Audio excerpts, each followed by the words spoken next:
This damn electric mouse might just be one of the most iconic mascots in all of media. If you don't know Pokemon, you at the very least know about this little guy also known as Pikachu, aka the son of Arceus, aka the world's biggest fraud. I'm just kidding about that last part, mostly, but seriously, over the years, Pikachu has had some serious highs and serious lows. With enough time finally passing after Ash's conclusion, I wanted to go ahead and see where Ashes Pikachu in retrospect actually scales to, and see is he this legendary slayer that could unironically smack threats like Thragg or Frieza out of the way like it's nothing, or is this guy unironically a Snivy victim and can't even break out of dog cages? To first see how strong Pikachu really is, I think we need to go over his journey throughout the series in terms of power, as the anime does have some decent power cliffing. I'd say Ash's first real showcase of strength with Pikachu was against Drake's Dragonite, though if I'm being honest, Ash had to wear him down pretty badly before securing this W, but it's still a good feat regardless. This Dragonite was able to bring down Ash's Charizard, whose flames can burn down mountains. Pikachu throughout Johto and Hoenn as well was growing more powerful, so it should be stronger than, I don't know, wild Pupitars, let's say,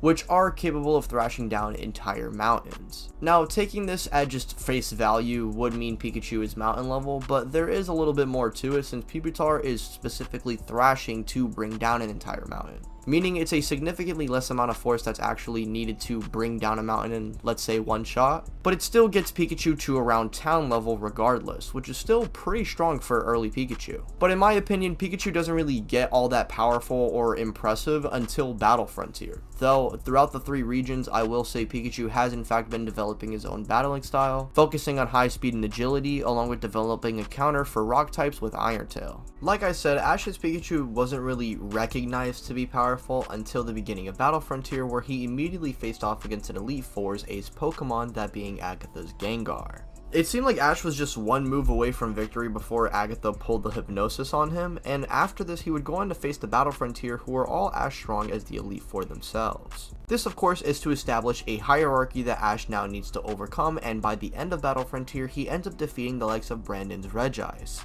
the leader of the Frontier Brains, and obviously a much more powerful trainer than the likes of Agatha. So Ash's Pikachu goes from going blow for blow with a member of the Elite Four, arguably one of the weaker members, to then defeating Brandon, who is a tier beyond this, along with other trainers who are at the very least as strong as she is. It's also important to note that Pikachu specifically is defeating a Regice, who is a part of the same trio capable of at least harming Regigigas in some way. Hurting Regigigas in any capacity is ridiculously impressive, as he's notorious for just shifting entire continents, but Ash is downscaling from this severely. I'd say baseline, this is good enough evidence to suggest that Pikachu by this point should be around that island to possibly even country level, especially given that Brendan wasn't holding anything back in this battle. It is a little crazy to think though that this rat is able to generate legit gigatons of energy when at its full power by this point. After this, Ash would go on to hit Sinnoh, where Pikachu definitely would get humbled a bit in this region, I won't lie, but in my opinion, this is where Ash really starts to get skilled as a trainer.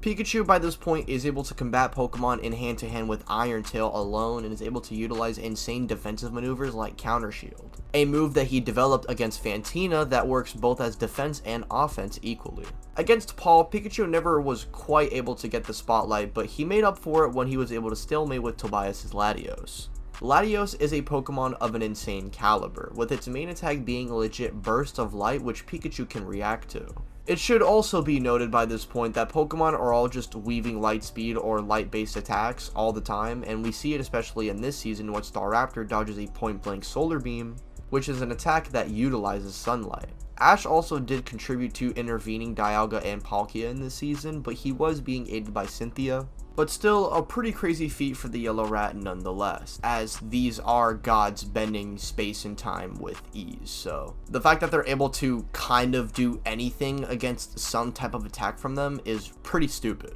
And then Ash would finally arrive in Unova, where, okay, anyway, let's go ahead and skip ahead and just move on to Kalos. So Ash, seriously though, Ash's Pikachu is definitely at his worst here, but he has one super cool moment of using Thunderous's power back at Giovanni, which causes this insane explosion. This sadly doesn't get that high in terms of attack potency, and it's honestly not even stronger than the stuff that Tyranitar is pulling off, but it's still pretty cool to know. Speaking of, in Kalos, we know that Ash not only mogged on a Tyranitar with Pikachu himself, who can crush mountains casually and affect the entire planet with its earthquakes, but of course he actually doesn't perform badly against Dianthas Gardevoir, which, mind you, the average Gardevoir with its psychic powers are capable of making small black holes. Black holes in general can range in terms of attack potency, but based on the description of the dex and this black hole shown on screen, Gardevoir should be generating at the very least over 10 yotatons of TNT, or large planet levels of energy, and this is what a basic Gardevoir is capable of, let alone a Mega Gardevoir trained by a top 10 trainer in the entire series. Ash in this region was beating up Mega Evolved fighters such as Karina's Mega Lucario, staggering Lysander's Gyarados that was giving everyone a problem, including Alain's Charizard. Ash's Pikachu also as well in this region clashes with Yveltal momentarily, which is just sprinkling more consistency that Pikachu is in fact that guy.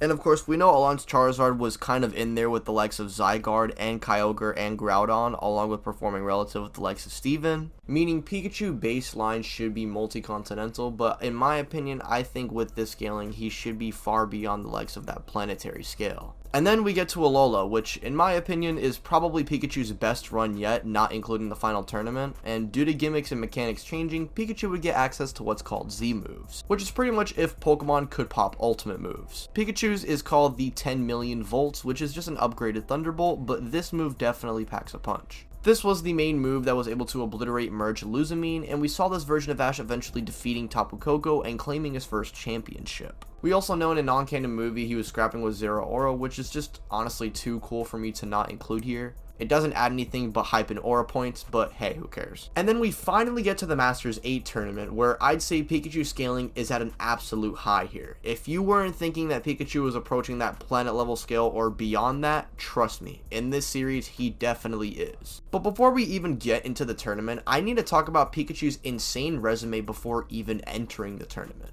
The writers must have seen how Pikachu performed against Electivires in the past and decided to switch things up, as Pikachu was able to overpower legit an Electivire's motor drive ability, something he wasn't able to do. And this isn't just a random Electivire, by the way, it's none other than the likes of Volcaners, the same guy who, after rekindling his passion for fighting, kept up with the likes of his fellow Elite Four member Flynn. Meaning by this point, Pikachu is somehow defying the abilities of Elite Four level Pokemon, and it's not even like it's a baseline Elite Four level fighter too, it's Volcaner, who is definitely one of the high tiers. Wallace as well, who said himself that he can keep up with Steven, also gets washed by none other than the Yellow Rat himself. So before anyone says this series was just pure propaganda to make Ash cheat out and win, I will say for those who have actually stood by and watched Journeys, the build up to this tournament really does hammer home that Ash is on another level and at the top of his game here. And by this point, he's beating champions with medium difficulty. And of course, we get to the Masters 8 tournament, which hosts officially the 8 strongest trainers across the world who compete to see who's the true number 1. I do think there are other characters that didn't make it that definitely could have arguably made it, but at the very least, the champions of the main regions are all in this group, which are very important to know. This would not only include Dianthas Gardevoir, who we already went over, but also Alain, Steven, and Cynthia along with their ace Pokemon. They're all able to fight legendaries who at the very worst are threatening the very planet, for example Zygarde, Groudon, or Kyogre. Ash beats up Metagross with Pikachu, and Alain gets mid-diffed by Leone, who Pikachu ends up beating in a much more intense battle. So pretty much the scaling would go Pikachu over Leon's Charizard over pretty much any of the champion's aces, and all of them can range from as low as multi-continental through scaling to the Weather Trio and Zygarde, to those high stellar tiers of power through Pokemon like Gardevoir, and for a high end, Pikachu could be scaled to, yes, I know people are going to get mad at me for this, but I don't really care, it's just in front of me, I gotta say what it is. Pikachu definitely can be scaled to beyond universal if we think he's actually hurting Dialga and Palkia and intercepting their attacks. It's safe to say Ash's Pikachu at the very worst is mogging on your favorite Viltrumite and just might be strong enough to beat the Z fighters plus the big 3 if the riders let him. And at the end of the day, all of this power, lore, and aura all came from a damn yellow rat.